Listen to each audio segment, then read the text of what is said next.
Alright, welcome back to another D&D Movie Time. And it is Blockbuster Summer Hit Month. All month on the channel. Aside from, we're also including Shark Week this month. So we got two events going on for you guys. We got Shark Week all next week. We should have announced that yesterday on July 4th with our Jaws review. Hopefully you guys check that out.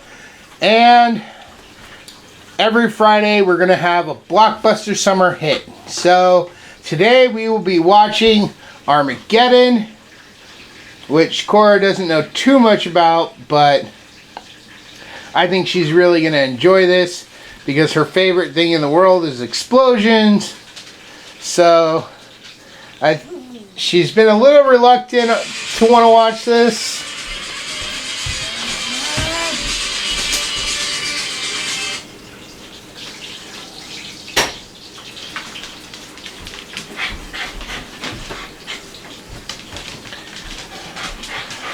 But I think she's going to love it. So, yep. Without further ado, we're going to go ahead and jump in to Armageddon. Are you ready to blast off? Let's go.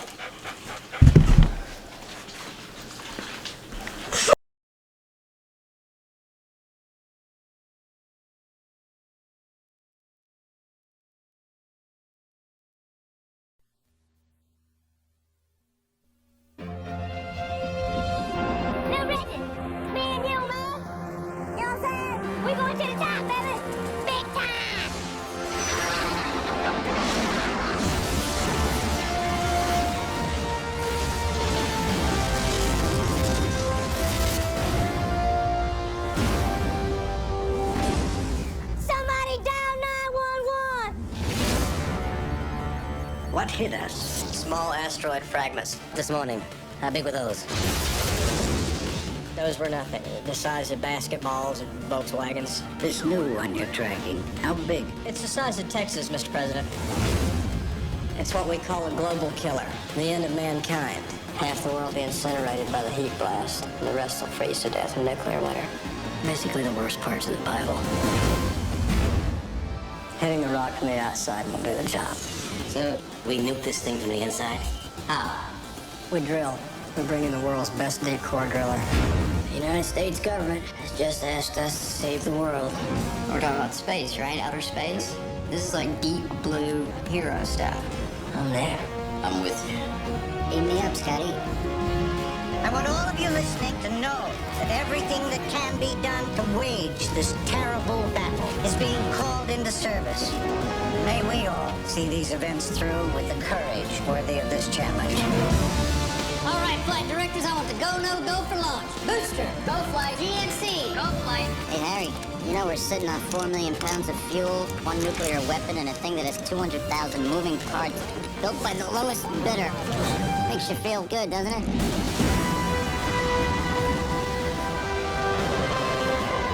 We're going. Okay, gentlemen. You're warriors up there. You're already heroes. Just sit back and enjoy the ride.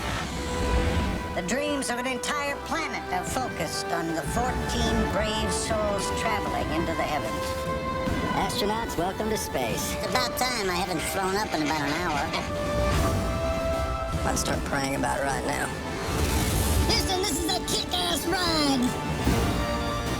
Touchstone Pictures presents Bruce Willis, Billy Bob Thornton, Liv Tyler, Ben Affleck, Will Patton, and Steve Buscemi. Just hold on.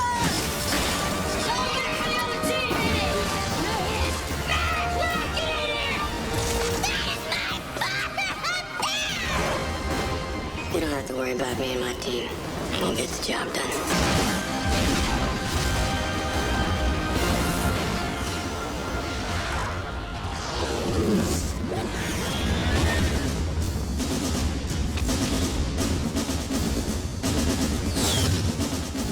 A Jerry Bruckheimer production, directed by Michael Bay.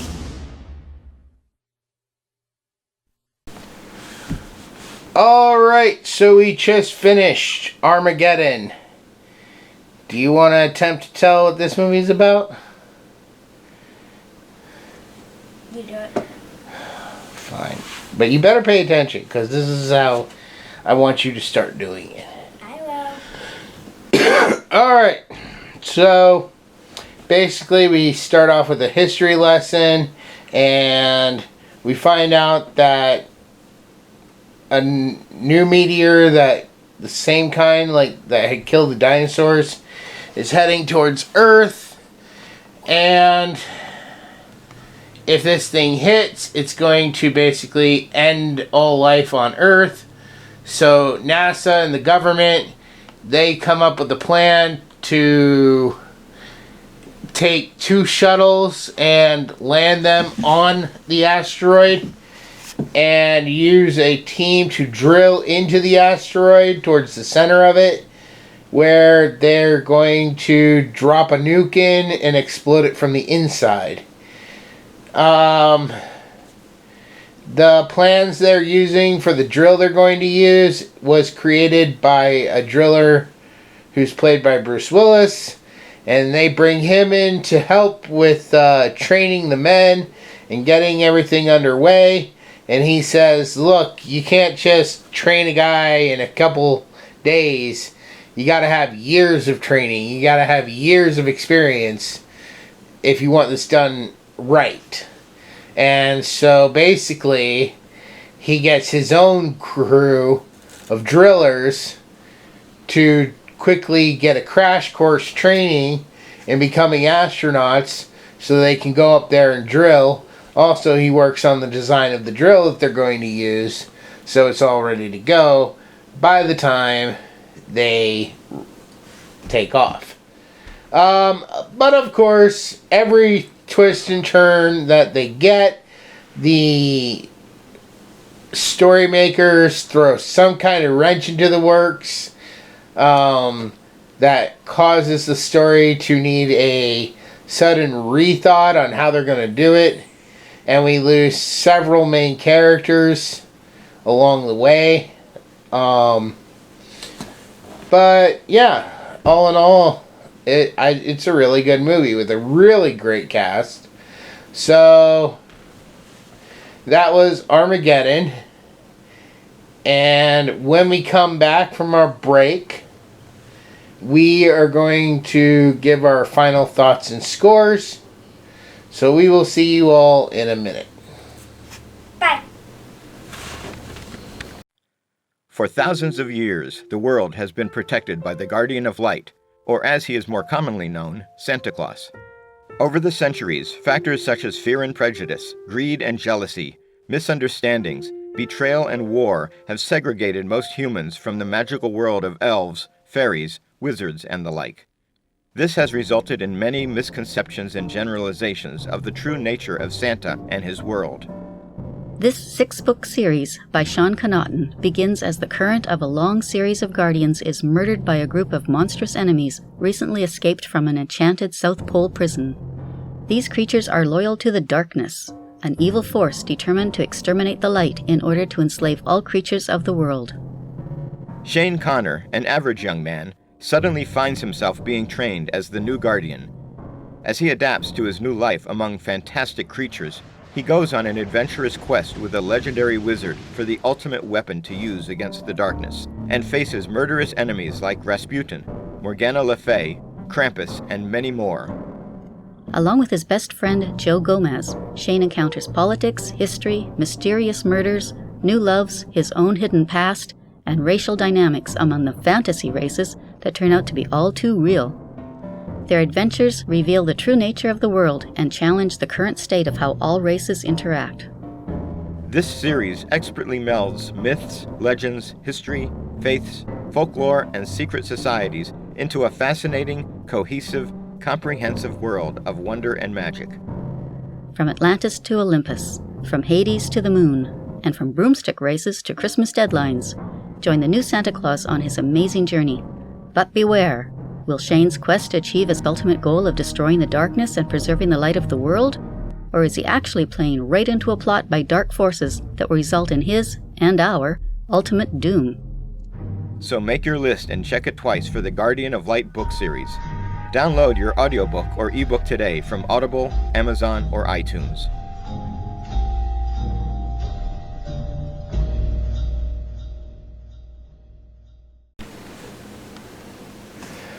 Alright, Cora, starting with you.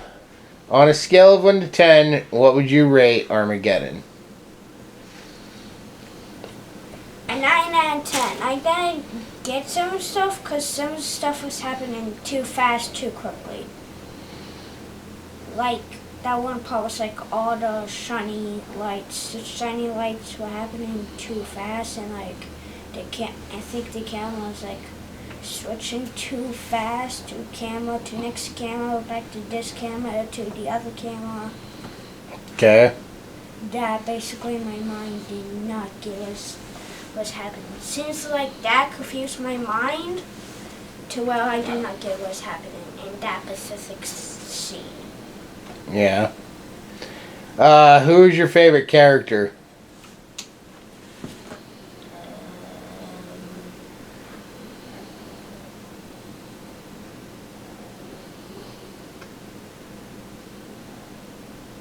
You can say the actor's name if you don't know. I'm thinking.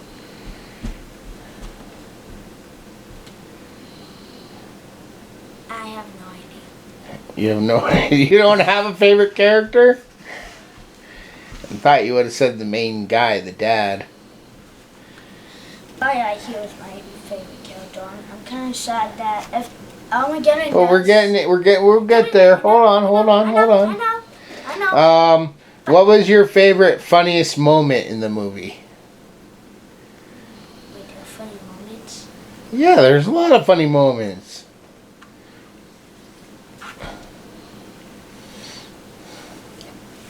Like when that one guy started shooting and they all freaked out and they had to bring him down. That's not funny. That's just completely dumb. Or when they jumped that cliff and he's like, I told you took a wrong turn on the road somewhere. Where do you see a road? Okay, now like a funny part. Okay, that's like. That Russian guy's just really funny. Pull the handle! This is the handle!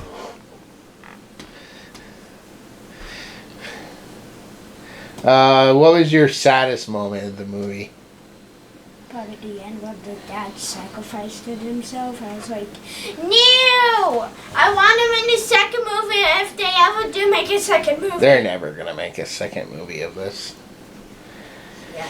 They might remake the movie with all new actors and stuff, but they're never going to make a sequel to this movie. We need a second movie. Please make a second movie. I beg you. But if someone were to like make a remake of the second movie, like make a second movie like not the producers that made this, but like another community or something were to make it, we will not have the exact same character, which I don't care. I just wanted him to live because he is actually a good character. Did you see the similarities between this and that one episode of Stargate that I told you about?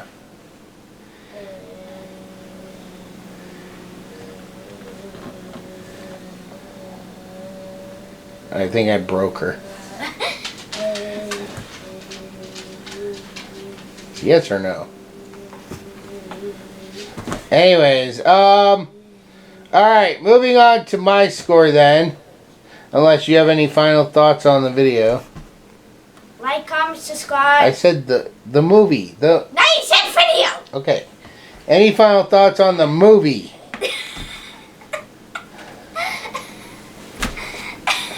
Okay, come on, focus.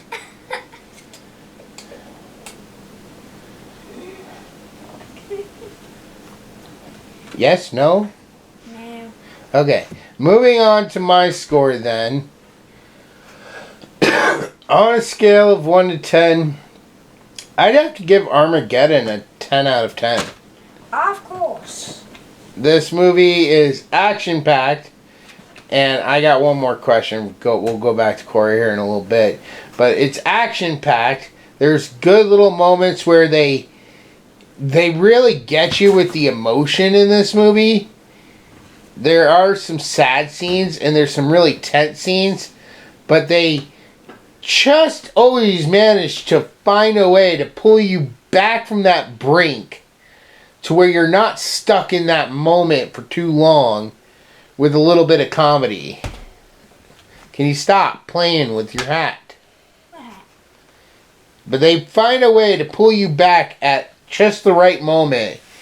Like, when one of the main characters dies, won't say which, but immediately after their death, as the ship is taking off, there's a really good moment of comedy from one of my favorite characters, the Russian cosmonaut, who he's like, Russia components, American components, it's all made in Taiwan.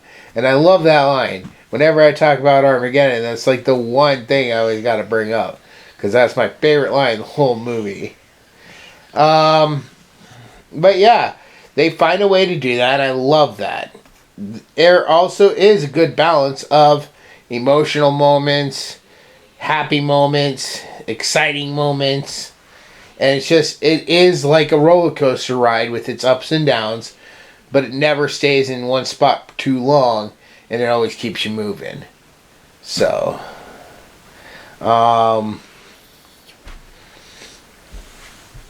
yeah, so definitely a 10 out of 10 for me. Let's see, what else about this?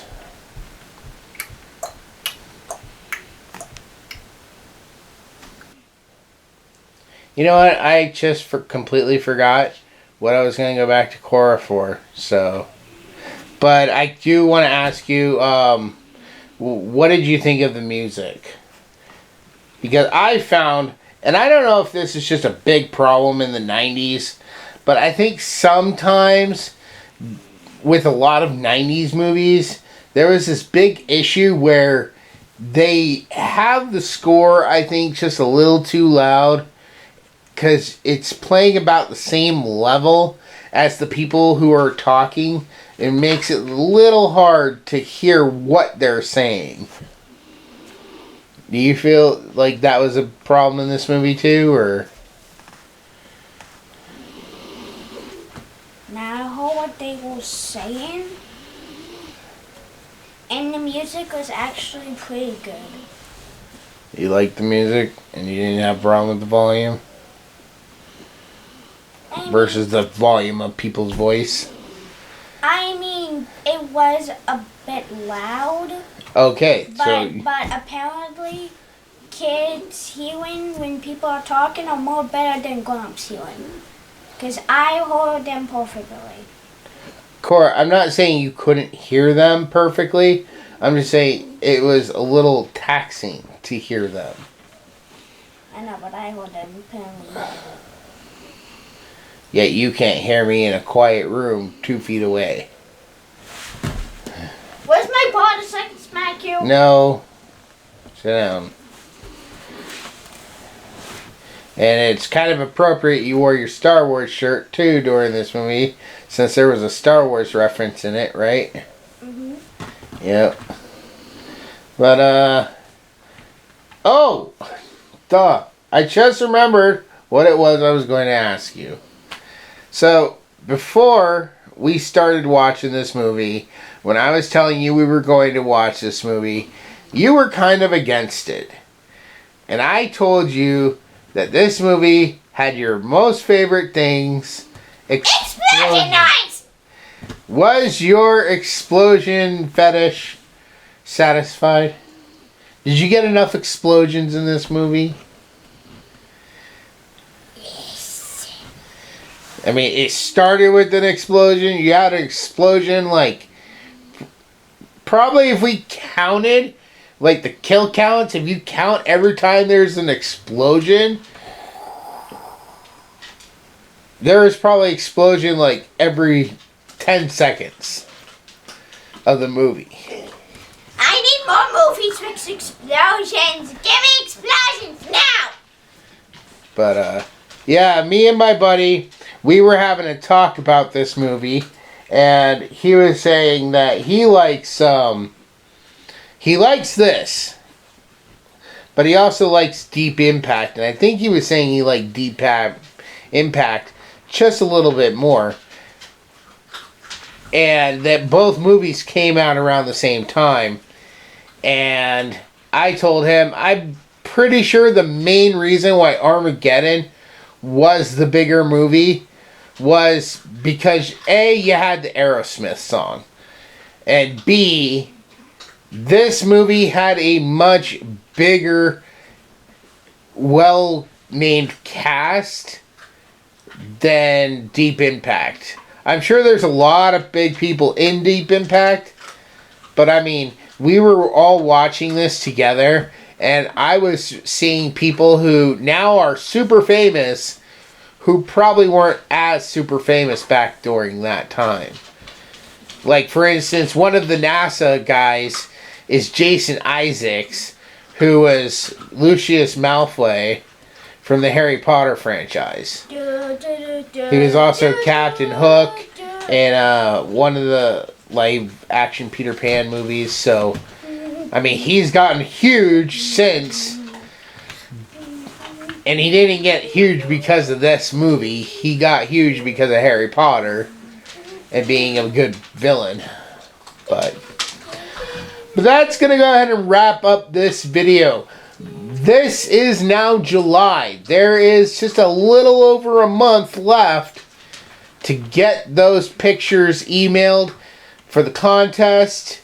Just a reminder, email me a copy, or a picture, of yourself with your favorite volume of the Guardian of Light book series to be entered in to win a free signed copy of Book 6 when Book 6 comes out in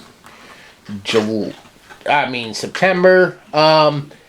I'll probably be running the contest until the halfway point of August, and then I will select 5 of the pictures I've gotten, and I will post those in a video. So I will say these are the winners, and if you see your picture, you email me or send me an email,